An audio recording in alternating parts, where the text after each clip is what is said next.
விந்தணுவின் மேம்பாட்டிற்கு உதவும் 4 உணவுகள். 4வது உணவு தக்காளி. தக்காளியில் நிறைந்துள்ள வைட்டமின் பி மற்றும் வைட்டமின் சி செல்களின் மேம்பாட்டிற்கு உதவும்.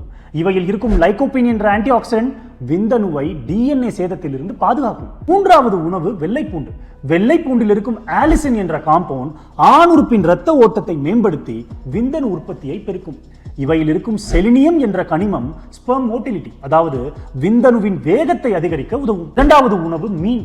மீனில் நிறைந்துள்ள ஒமேகா 3 ஃபேட்டி ஆசிட்ஸ் விந்தணுவின் வளர்ச்சிக்கு உறுதுணையாக இருந்து உதவும். இறுதியாக இவை அனைத்தை காட்டிலும் நன்மை பயக்கும் உணவு மாட்டிறைச்சி. ஆம், இவையில் இருக்கும் கார்னிட்டின் என்ற ஒரு காம்பவுண்ட் செல்களில் ஏற்படும் ஆக்சிடேட்டிவ் டேமேஜ் என்ற ஒரு பாதிப்பில் இருந்து காக்கும். மாட்டின் கல்லீரலையும் உட்கொள்வது அவசியம். ஏனென்றால் கல்லீரலில் அதிக அளவில் கோஎன்சைம் Q10 என்ற காம்பவுண்ட் நிறைந்துள்ளது. இது ஸ்பெர்ம் மார்பாலஜி, அதாவது விந்தணுவின் உடலமைப்பில் சேதங்கள் ஏற்படாமல் பாதுகாக்கும். நன்றி.